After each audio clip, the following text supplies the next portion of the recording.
अंबाला की सुर्खी हर खबर के साथ। माध्यम से बीमारी कैसे ठीक की जाए उसमें इनकी महारत है। और इतना ही नहीं, इतना काम करते हुए इनका समाज के प्रति भी संकल्प है कि पर्यावरण, जिसको लेकर दुबई में इंटरनेशनल कॉन्फ्रेंस भी चल रही है, पर्यावरण के लिए कुछ किया जाए तो 1 करोड़ वृक्ष लगाने का, पौधारोपण करने का इनका संकल्प है। और उनमें से 3 लाख लगा भी चुके हैं। इतना ही नहीं, राजेश्वरानंद जी, क्योंकि स्वामी इनके आगे लग रहा है, स्वामी इस कारण लगा कि आपने 400 से ऊपर वैदिक कथाएं कर चुके हैं और गौ कथा का संकल्प है 35 कर चुके हैं। 108 गौ कथा का संकल्प है, उसमें 35 कर चुके हैं। तो आप कथावाचक भी हैं, आप आयुर्वेद के विशेषज्ञ भी हैं, प्राकृतिक चिकित्सा के भी हैं, पर्यावरण की चिंता भी करते हैं। और इतना ही नहीं, मैं आप सबको बताना चाहूंगा जो इनकी बहुत बड़ी एक क्वालिटी है। क्वालिटी क्या है कि राजेश्वरानंद जी को गीता का जहां ज्ञान है, उतना ही परम पूजनीय श्री गुरु ग्रंथ साहब जी का भी ज्ञान है। आप श्री गुरु ग्रंथ साहब जी के अंदर से वाणी को, उसको लोगों के सामने रखते हैं और उस नजरिए को रखते हैं जो नजरिया कभी कभी छुप जाता है।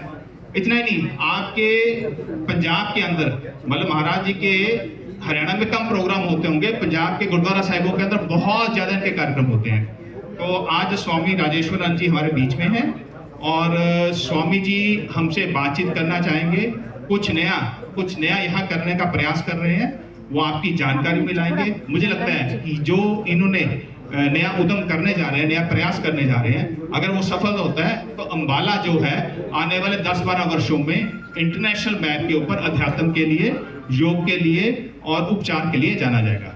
मैं स्वामी जी से निवेदन करूंगा कि पत्रकार वार्ता शुरू करें।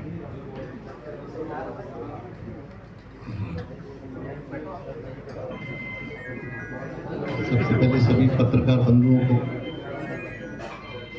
राम राम, जय श्री कृष्ण, वाहिगुरु जी का खालसा, वाहिगुरु जी की फतेह।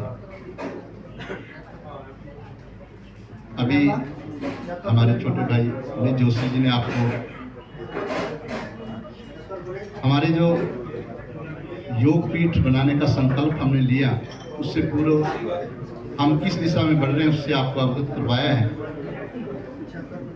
आप सभी मेरे परिचित हैं, मेरा आपसे मिलना रहता है, लेकिन आज आप हमारे छोटे से बुलावे पर यहाँ पे सभी एकत्रित हुए हो। सबसे पहले मैं सभी पत्रकार बंधुओं का, हमारी बहनें भी इसमें बढ़ चढ़कर भाग ले रही हैं और कुछ विद्वान जन भी हमारे बीच में, जैसे ढिल्लों साहब आए हैं, महाराज जी हमारे बीच में आए हैं। मैं आप सभी को साधुवाद देता हूं, नमन करता हूं, वह आपकी दीर्घ आयु की और स्वस्थ आयु की कामना करता हूं। जैसा कि सभी जानते हैं कि जो पत्रकार बंधु हैं, इनके बिना किसी भी अच्छे कार्य को पूरे संसार में प्रचारित नहीं किया जा सकता। हमारे श्री गुरु ग्रंथ साहब महाराज या जितने भी वेद शास्त्र, गीता, पवित्र गीता है, इनके उपदेश को प्रैक्टिकल रूप देने का आज तक किसी भी संस्था ने, मैं दावे से कह सकता हूं, मैंने पूरे संसार में भ्रमण किया है, पूरे देश में भ्रमण किया है। हमारे सभी महान जन जो गीता और श्री गुरु ग्रंथ साहब महाराज को प्रसारित करते हैं, पर जो असल उद्यम है, जिसका अगर हम अपने जीवन में पालन करें तो निश्चित तौर पे हमारा जीवन पूरी तरह से बदल सकता है।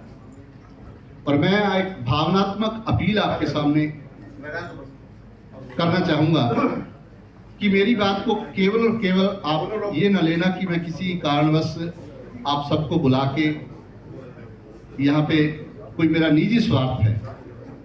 मैं पूरे दिल से, हृदय से आपको ये कह सकता हूं कि अगर आपने इस महान उपदेश को, संतों के उपदेश को जीवन में लागू किया, तो आप अपने साथ साथ पूरे समाज का, पूरे देश का, पूरे संसार का जो भविष्य है वो बदल सकते हो।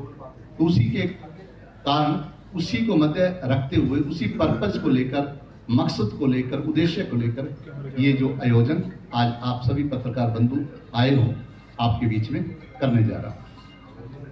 वो क्या है कि सबसे पहले हमें ये जानकारी होनी चाहिए कि हमारा जीवन क्या है, किसे कहते हैं आयुर्वेद। हमारे वेदों शास्त्रों ने कहा है क्षितिजल पावक गगन समीरा, पंच तत्व ये रथ शरीरा। श्री गुरु ग्रंथ साहब महाराज ने भी कहा है 5 तत्व को तन रचियो, जानो चतुर सुजान। अब ये पांचों तत्व जो हैं एक दूसरे के दुश्मन हैं, एक दूसरे से मिलकर नहीं रहते। ये कैसे मिलते हैं? अध्यात्म कहता है इन्हें शब्द मिलाता है, नाम मिलाता है, भगवान की आवाज मिलाती है।